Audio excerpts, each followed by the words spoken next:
नमस्कार, मैं हूं अमिता पंकज जो आप देख रहे हैं राजसत्ता एक्सप्रेस। और राजसत्ता एक्सप्रेस के पॉलिटिकल मैटर में आज बात करने जा रहे हैं दिल्ली विधानसभा चुनाव के बारे में। जैसे कि आपको पता है, दिल्ली में सर्दी जो है काफी कड़ाके की पड़ रही है। अब ऐसी सर्दी में जो है वो आपको सर्दी ना लगे और राजनीतिक गर्मी महसूस हो, तो इसके लिए कांग्रेस और आम आदमी पार्टी ने पूरी तैयारी कर रखी है। दोनों के बीच में जिस तरह से जो है वो आरोप प्रत्यारोप लग रहे हैं, दोनों जिस तरह से जो है दोनों के बीच में जुबानी जंग जो है छिड़ी हुई है, जिस तरह से जो है वो श्वेत पत्र जो है वो जारी किया है कांग्रेस ने आम आदमी पार्टी के खिलाफ, तो वो कहीं ना कहीं जो है वो उनकी राजनीति के लिए जो कहा जा सकता है एक बड़ा चैलेंज जो है वो कांग्रेस ने आम आदमी पार्टी को दे दिया है। अब ऐसे में जब आम आदमी पार्टी के सामने कांग्रेस का चैलेंज है और भारतीय जनता पार्टी है, जिससे सीधे तौर पर जो है आम आदमी पार्टी का मुकाबला दिल्ली में है और दिल्ली की सत्ता में काबिज होने के लिए भारतीय जनता पार्टी जो है लगातार प्रयासरत है और वो कोशिश कर रहे हैं एक भी गलती जो है वो दिल्ली सरकार की हो और वो उसका जो है फायदा उठाते हुए अरविंद केजरीवाल को घेरें। तो इन सारी चीजों के लिए कांग्रेस के साथ साथ भारतीय जनता पार्टी भी जो है वो तैयार खड़ी है कि कैसे वो आम आदमी पार्टी को जो है पूरी तरह से घेरने की तैयारी वो लोग कर रहे हैं। और मुद्दा है, कांग्रेस जो है वो वापस अपनी सत्ता पाना चाहती है, जो कि अरविंद केजरीवाल के कारण जो है 11 साल से वो सत्ता से दूर है। वहीं भारतीय जनता पार्टी भी जो है वो 26 सालों बाद जो है वो दिल्ली की सत्ता में अपनी वापसी जो है वो करना चाहती है। तो ऐसे में जो है वो सारी पार्टियां जो है अपनी अपनी रणनीति बनाकर एक दूसरे के सामने खड़ी है और मुकाबला उनका आम आदमी पार्टी के साथ में सीधे तौर पर है। अब ऐसे में जहां पर भारतीय जनता पार्टी जो है वो कहा जाता है कि इलेक्शन मैनेजमेंट में काफी जो है वो कहा जा सकता है कि उनका हुनर जो है वो देखने को मिलता है और वो उनका इलेक्शन मैनेजमेंट जो है काफी सक्सेसफुल रहता है और काफी अच्छी रणनीति बनाने में वो कामयाब होते हैं। परंतु दिल्ली की सत्ता में जो है 11 साल से वो रणनीति बना रहे हैं परंतु सत्ता में नहीं आ पा रहे हैं। तो ऐसे में और होमवर्क की जरूरत पड़ती है और भारतीय जनता पार्टी शायद इसी होमवर्क में लगी हुई है। अब उसने अपने साथ में जो है जहाँ एक तरफ आरएसएस को जो तैयार किया है, आरएसएस उसके लिए जो है वो दिल्ली में जो है वो सीधे तौर पर तो जो प्रचार नहीं कर रही है, परंतु एक तरह से कहा जाए कि आरएसएस भारतीय जनता पार्टी की जो है वो सपोर्ट में हमेशा रहती है और इसमें जो है वो अपना कहीं ना कहीं जो है वो जनता को जागरूक करने के साथ साथ भारतीय जनता पार्टी और उसकी राष्ट्रवादी नीतियों का जो है वो जिक्र जरूर करेंगे। तो भारतीय जनता पार्टी जो है वो अपनी रणनीति के तहत इस बार जो है पूरी कोशिश कर रही है कि दिल्ली की सत्ता में काबिज हो जाए। और ओबीसी जो है वोट बैंक काफी तगड़ा वोट बैंक है दिल्ली में, तो सत्ता में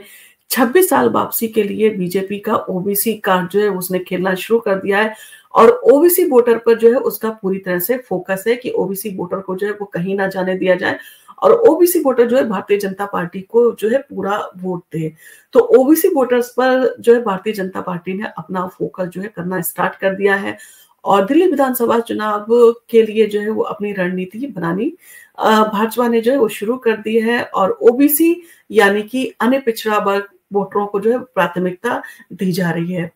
बीजेपी का लक्ष्य 26 साल बाद दिल्ली की सत्ता में वापसी करना है और इसके लिए पार्टी ने जो है हरियाणा और महाराष्ट्र मॉडल को जो है अपनाते हुए ओबीसी वोट बैंक को जो है मजबूत करने की योजना बनाई है। वहीं पर प्रवेश वर्मा जो है वो जाटों का वोट जो है वो पूरी तरह से जो है उसको प्रभावित किए हुए हैं और पूरा वोट जो है वो लेने की कोशिश कर रहे हैं। और वो भी क्यों ना, साहिब सिंह वर्मा के साहबजादे हैं, ऐसे में साहिब सिंह वर्मा का काफी प्रभाव रहा है दिल्ली में और ऐसे में उनके बेटे जो है वो उनको जो है काफी कहा जा सकता है कि सशक्त कैंडिडेट माना जाता है। तो उनका सीधे तौर पर जो है वो अरविंद केजरीवाल से ऐसा कहा जा रहा है कि मुकाबला करने जा रहे हैं, यानी कि अरविंद केजरीवाल के मतलब अगेंस्ट में जो है वो खड़े हुए हैं। और ऐसे में जब वो उसके जो नीतियां हैं भारतीय जनता पार्टी की, तो भारतीय जनता पार्टी कोई भी मौका जो है वो नहीं खोना चाहती है और बीजेपी का जो लक्ष्य है वो सीधे तौर पर है कि 26 साल बाद दिल्ली की सत्ता में वापसी करना और इसके लिए हरियाणा और महाराष्ट्र का जो रोल मॉडल उन्होंने तैयार किया था उसको जो है वो पूरी तरह से जो है अपना रहे हैं और ऐसे में आरएसएस भी जो है उनको पूरी तरह से सपोर्ट कर रहा है। तो पार्टी ने ओबीसी समुदाय के लिए उनकी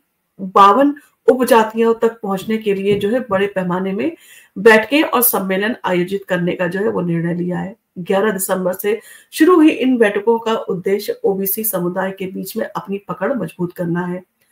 पार्टी ने 52 सम्मेलनों की जो है योजना बनाई है, जो आगामी चुनाव में ओबीसी वोटों को जो है अपने पक्ष में करने के लिए अहम भूमिका निभाएगी। और ओबीसी वोटर्स पर फोकस जो है पूरी तरह से भारतीय जनता पार्टी ने करना स्टार्ट कर दिया है। ओबीसी मोर्चा के जो अध्यक्ष है सुशील यादव के अनुसार दिल्ली की कुल जनसंख्या में ओबीसी और उनकी उपजातियों का हिस्सा लगभग 55 से 60% है। और दिल्ली में यादव, गुर्जर, जाट जैसे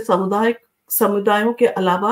माइग्रेटेड ओबीसी समुदाय भी जो है बड़ी संख्या में है, जो अनाधिकृत कॉलोनियों और शहरों में जो है वो कई शहरों के क्षेत्रों में जो है वो निवास करते हैं, यानी कि दिल्ली क्षेत्र के कई शहरों में जो है वो निवास करते हैं। तो पार्टी का मानना है कि दिल्ली के करीब 30 गांव जो है वो यादव बहुल हैं, जबकि गुर्जर और जाट समुदाय के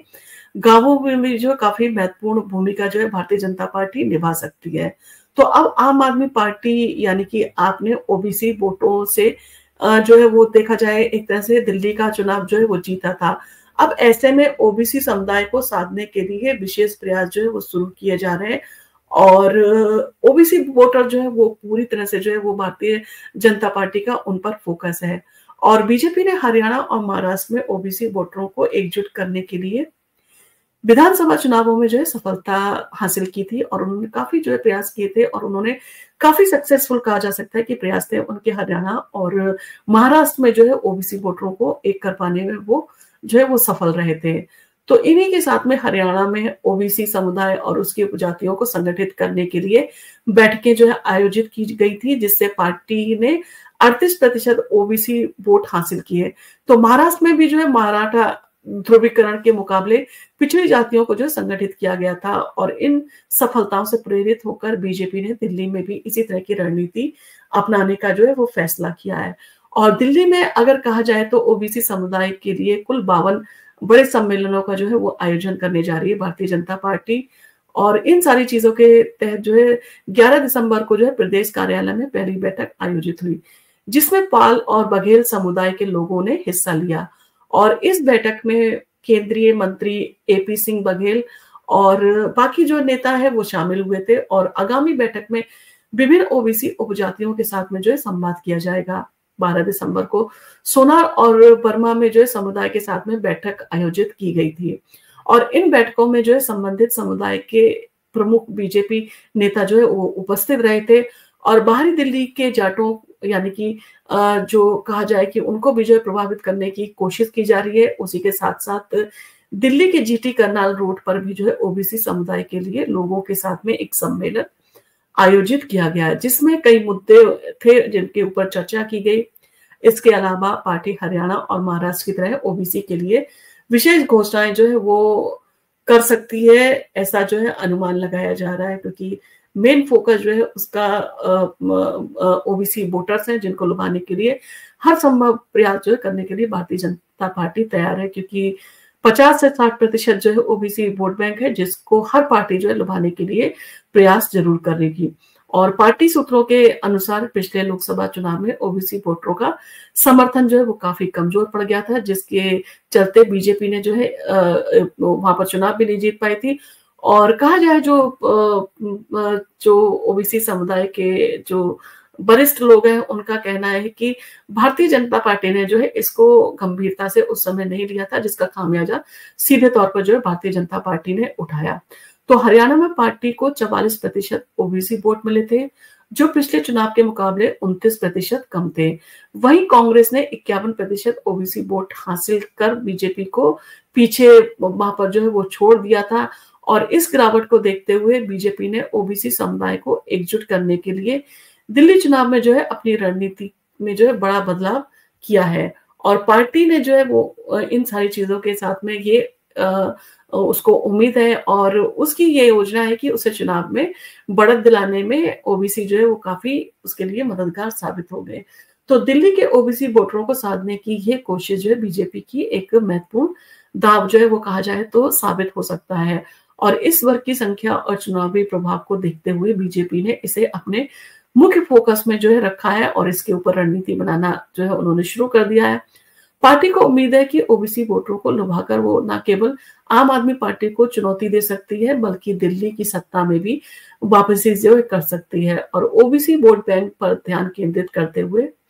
बीजेपी ने जो है ये स्पष्ट किया है कि वो इस बार दिल्ली चुनाव को जो है गंभीरता से ले रही है, जिसमें जाटों का वोट है, ओबीसी वोट है, उन सारी चीजों के ऊपर जो है वो गंभीरता से काम कर रही है। और इस बार जो किसी तरह की जो पिछली बार जैसी कमियां नहीं छोड़ना चाहती है। और इसी तरह से जो है आपने देखा हरियाणा में उन्होंने जो कांग्रेस का जाट वोट था उसको जो एक हद तक जो है उन्होंने एकजुट करने में और उसका जो है मत हासिल करने में जो है उन्होंने सफलता पाई थी। अब ऐसे में ओबीसी वोट बैंक को जो है लुभाने के लिए हर संभव प्रयास जो है वो भारतीय जनता पार्टी करेगी। और भारतीय जनता पार्टी के पास में इस बार मुद्दे भी बहुत हैं। एक तरह से देखा जाए कि अरविंद केजरीवाल जो ईमानदारी का अपना जो है डंका बजाते थे, वो कहीं ना कहीं उनके जो है वो कहा जाए उनकी पार्टी की के अस्तित्व में और उनकी प्रतिष्ठा में जो है वो दिल्ली शराब घोटाला और शीश महल घोटाला जो है एक ऐसा घोटाला है जिसको भारतीय जनता पार्टी पूरी तरह से जो है भुनाने की कोशिश कर रही है। और उसकी कोशिश रहेगी कि एक तरफ तो जनता पार्टी जो है वो इन सारी चीजों को लेके इन मुद्दों को जो है लगातार हवा दे रही है, लगातार जो है वो उछाल रही है। वहीं पर जो है वो बाकी जो उनके जो वादे उन्होंने पूरे नहीं किए थे उन वादों को भी दोहरा रही है। दिल्ली में पॉल्यूशन को लेकर जिस तरह की जो है वो गैर जिम्मेदाराना सरकार का जो है वो कहा जा सकता है एक तरह से रवैया था, उन सारी चीजों को देखते हुए भीषण गर्मी में जिस तरह से लोग जो है वो पानी की एक एक बूंद के लिए जो है तरस रहे थे। इसी के साथ दिल्ली में जब बारिश होती है तो जगह जगह पे जल भराव होता है। और इस बार जल भराव हुआ तो उससे कोचिंग के 3 स्टूडेंट ऐसे थे जो पानी में जो जल भराव हुआ और उस जल भराव में डूबकर उनका जो है वो कहा जाए कि उनका दम घुटने से जो है उनकी मृत्यु हो गई। तो बहुत बड़े बड़े मुद्दे हैं जो कि आम आदमी पार्टी के इस बार है। और जनता का जो है आक्रोश और क्रोध भी जो है एक तरह से आम आदमी पार्टी को देखना पड़ रहा है, क्योंकि आम आदमी पार्टी ने अपना जो सर्वे कराया था उसमें कहीं ना कहीं उनको जो है निगेटिव जो है वो पता चला है कि उनकी छवि जो है निगेटिव हुई है। तो उसको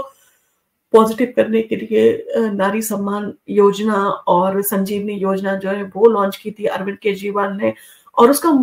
जो मुख्य मकसद था कि महिला वोटर्स का जो है वोट को आकर्षित करना और जितने भी सीनियर सिटीजन है उनको संजीवनी योजना के तहत जो है ये कहना कि आपका चाहे प्राइवेट हॉस्पिटल हो चाहे सरकारी हॉस्पिटल हो, आपका पूरा जो ट्रीटमेंट होगा वो मुफ्त होगा। तो ये कुछ योजनाएं जो है उन्होंने लॉन्च की थी, परंतु इन योजनाओं पर कांग्रेस ने एक तरह से कहा जाए कि पूरी तरह से पानी फेरने का काम किया है। और कांग्रेस ने जो है इसकी शिकायत एलजी से की है और अब एलजी ने जो है इस पर जांच के आदेश दे दिए हैं। अब इन सारी चीजों से देखा जाए एक तरह से आम आदमी पार्टी घिर गई है कांग्रेस के द्वारा भी और भारतीय जनता पार्टी के द्वारा भी। तो इन सारी चीजों में अब देखना होगा कि अरविंद केजरीवाल किस तरह से इन सारी चीजों का जो है मुकाबला करते हैं और इन सारी चीजों के इन आरोपों के काउंटर में वो दोनों पार्टियों को जो है क्या जनता के सामने जाके उनका जो है वो संदेश देते हैं, दोनों के ऊपर किस तरह के आरोप लगाएंगे, किस तरह से वो इन दोनों को जो है अपना कहा जा सकता है कि सत्ता में काबिज होने से कैसे भारतीय जनता पार्टी और कांग्रेस को जो है वो रोकने में कामयाब होकर भारतीय जनता पार्टी से मुकाबला उनका काफी कहा जाए कि बड़ा मुकाबला है। और एक तरह से वो केंद्र सरकार पर लगातार आरोप लगाते आए। अब ऐसे में अगर भारतीय जनता पार्टी जो है दिल्ली का चुनाव जीत लेती है तो ये आम आदमी पार्टी का कहा जा सकता है कि एक तरह से अस्तित्व पर जो है प्रश्न चिन्ह लग सकता है। और जिस तरह के जो है वो रुझान आ रहे हैं, जिस तरह की चीजें आ रही हैं, उसे देखते हुए साफ तौर पर लगता है कि आम आदमी पार्टी का इस बार जो है मुकाबला काफी जो है वो काफी कहा जाए मुश्किलों भरा रहेगा। और उन्हें जो है अपनी पूरी ताकत पूरी जो रणनीति है वो दिल्ली के चुनाव में जो है वो झोंकनी है। और 11 साल से जो है वो आम आदमी पार्टी सत्ता में काबिज है। अब ऐसे में जनता की नाराजगी भी होती है, उसको भी दूर करने के लिए उन्हें जो है कुछ कदम उठाने चाहिए। अब देखना होगा कि भारतीय जनता पार्टी कांग्रेस और आम आदमी पार्टी की लड़ाई का फायदा उठाते हुए कैसे दिल्ली की सत्ता में जो है काबिज होने का प्रयास करती है, या वो उसका कौन सा दाव वो चलेगी। और ओबीसी और जाट को जो है वो पूरी तरह से जो है अपना कहा जा सकता है कि अपनी तरफ जो है करने की कोशिश कर रहे हैं। उनके लिए योजनाएं जो है वो लागू कर सकते हैं, उनके लिए तरह तरह के वादे जो है वो भारतीय जनता पार्टी के द्वारा किए जा सकते हैं। आपका इन सारी चीज़ों के बारे में क्या कहना है? क्योंकि दिल्ली का चुनाव काफ़ी अहम है और ऐसे अहम चुनाव में भारतीय जनता पार्टी और कांग्रेस दोनों की निगाह है कि वो कैसे भारतीय जनता पार्टी और कांग्रेस दोनों,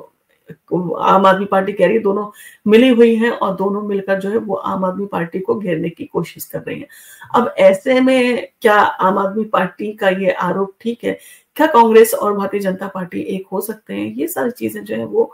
चुनाव में जब रिजल्ट आएगा तब सामने आएँगी और एक तरह से कहा जाए कि अरविंद केजरीवाल की सरदर्दी और उनकी जो है वो कहा जा सकता है एक तरह से स्ट्रेस जो है वो बढ़ा दिया है कांग्रेस और भारतीय जनता पार्टी ने, और कहीं न कहीं आम आदमी पार्टी जो है इन सारी चीज़ों में कहीं न कहीं खुद को घिरा हुआ पा रही है। अब देखना होगा कि इसका रिजल्ट क्या आएगा और आम आदमी पार्टी को क्या दिल्ली की जनता जो है वापस उसी तरह का प्यार और वोट देगी, और क्या अरविंद केजरीवाल जो वादे करते हैं कि वो अगर निर्दोष हैं तो उनको आप ज़्यादा से ज़्यादा सीट जो है जिताकर दिल्ली की सत्ता में जो है वो आप लेकर आएँ और तब वो मुख्यमंत्री पद का जो है वो उसको जो है वो एक्सेप्ट करेंगे और मुख्यमंत्री पद पर जो है वो कहते कहा जा सकता है कि एक तरह से जनता के फैसले पर अगर जनता उन्हें जो है उनकी पार्टी को जिताती है तो इस बार वो मुख्यमंत्री बनेंगे।